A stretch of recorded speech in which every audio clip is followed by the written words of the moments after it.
Və görün bunların o axmaqlığı və alçaqlığı Krımı nə günə qoyub ki, Krımda indi benzin də yoxdur. Ə kişi, dünyanın ən böyük neft ölkəsi Rusiya Ukraynadan 28 dəfə böyükdür, ə kişi. Və 28 dəfə özündən balaca ölkəyi uduzur.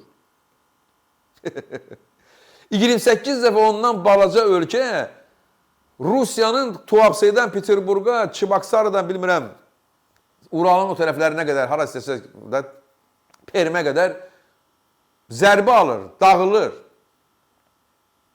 Mən başqa ölkələrin adını çəkməyəcəm. Mən bir analogiya gətirmək istəyirəm. Elə bil ki, Azərbaycan dövləti, məsələn deyirəm, haran deyim, öz tərəflərimizi deyim ki, inciməsinlər, Kürdəmirin Karrar kəndinə uduzur.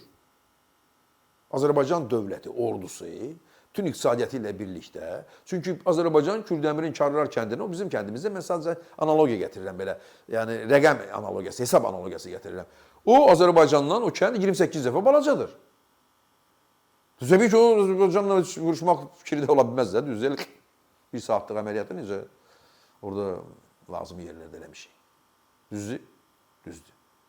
Amma Rusiya özündə 28 dəfə balaca Ukraynaya uzur.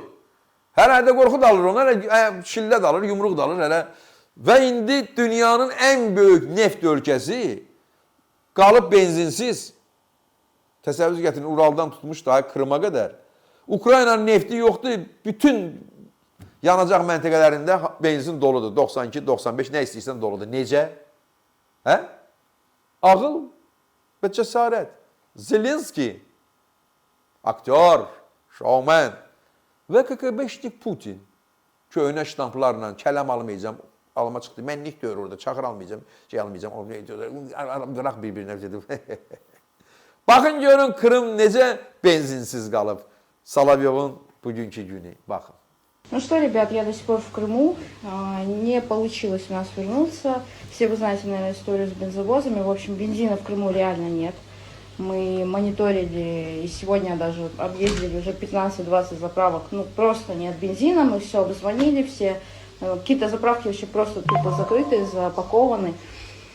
Вот, и подвоза не будет, потому что мы уже третий день подвоза ждем, подвоза нет.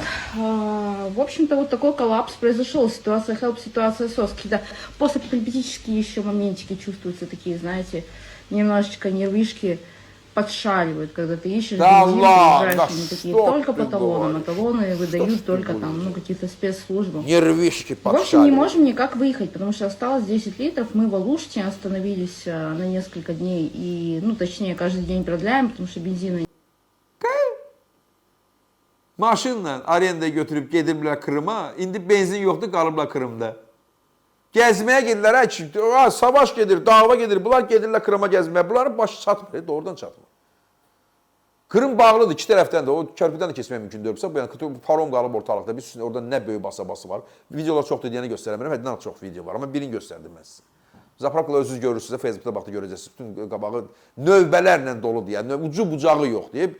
Çünki benzin olmuşsa maşın hamısı dayanıb da. Benzin yoxdur, ölkə dayandı da, yəni Krım da dayandı. Çünki ora gedən yolu dronlar nəzarətlərində qoymurlar keçsinlər Ukraynalılar. Bəs yay mövsümü indi başlayıb, Krım sezon gedəcək, alacaq, orada çiməcək, nə oldu bəs? Bəs salam. İndi yay mövsümü də öldü. Krım geri qayıdacaq. Əslində Krım Türk torpağıdır. Və belə də olacaq, görəcəksiniz. Amma indidən danışıram. Mən yəni çox qabağa hələ getməyək, bugündən danışaq. Yoxdur benzin. Ərzaq qıtlığı var. Bu ölkə dabına bax, burnun ağzını düzəldib gedib o Krımda keyf eləmək istəyir, başa düşürsünüz. Bax, görün orada bir dənə insan özündən bir şey qalıb o sifətdə. Onu bizə də öyrədiblər, başa düşürsünüz. Həmən psixologiya da buradadır. Kişisində də, qadınında da. Əmmətlər qalır, bilmə. Bəzən mənə də baxırlar, deyirlər ki, bizə gördünüz də indi 2017-ci ilin, gördünüz, bu dəqiqə mən videosunu göstərir. Bu saçlarım orada qaradır da, 9 il bundan əvvəl, 9 il. Adam başı ağarar da kişi. Hər ağ tükün başımızda bir tarixi var, elə bir ağarmır o saç. Nə baş verib, nə olub, Qapqara qaraldırırlar, orasını qaraldır, burasını qaraldır, nə orasını dartır, burasını da. Adam qocalar da, qoy biz cəmaat görür də biz bir yerdəyik də, qoy cəmaatla bir yerdə qocalaq da. Amma elə bir mentallıq yaradıblar ki, cəmaatımız da görəndə Kamran müəllim nə belə saçın da ağarıb deyirsən ha. O dediyimi burada deyəməyəcəm də. Amma deyirəm adamlara, başa düşürsünüz. Çünki bax bunun psixologiyasındadır, o budur. Kişi olmağına baxmayın. Yəni zahirən kişi olmağına baxmayın da belə də, yəni fiziki kişi olmağına baxmayın. O bunun tayıdır. O sözü mən deyəm, bu bunun tayıdır. Necə qorxurlar qocalmaqdan. Necə ancaq yalan danışmaq istəyirlər.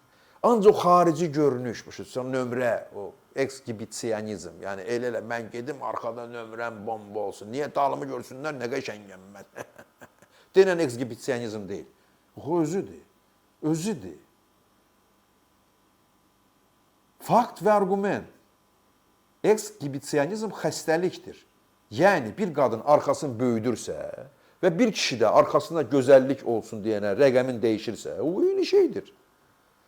Heç də o qadından onun fərqi yoxdur. Əsəbləş edə bilər, inciyə edə bilər. Fakt. Bura press klubdur. Biz faktı söyləyirik. Və bu, həmən o ekshibisiyonist və s. minib maşına gedib ora arendəki, gedib Krımda kömək. İndi də benzin yox, ilişib qalıb orada. Deyir, sabah mənə benzin gətirəcəklər, deyir. Söz veriblər, sağ olsunlar, deyir. 500, 350 rubl, 500 rubl nə qədər eləyir? 400 rublə gəlirəm, 500 demirəm, 400 rubl arası. Yəni bizim pulla harcı 17 manat. Nə qəşəng. Litr 17 manat. Yəni 10 dəfə, yox 10 dəfədən də artıq bizdəkindən baha. Al, özü kanisterlə oğurluq hələ, qorxa. Töküb ancaq oradan çıxmaq üçün, ha. Krımdan qaçmaq üçün benzin axtarırlar. Krıma gəlmək üçün deyil. Solovyov o dövrdə düz deyirdi. Ki, ora girənin ağlı yoxdur. Krıma girən ancaq bu hala düşməlidir.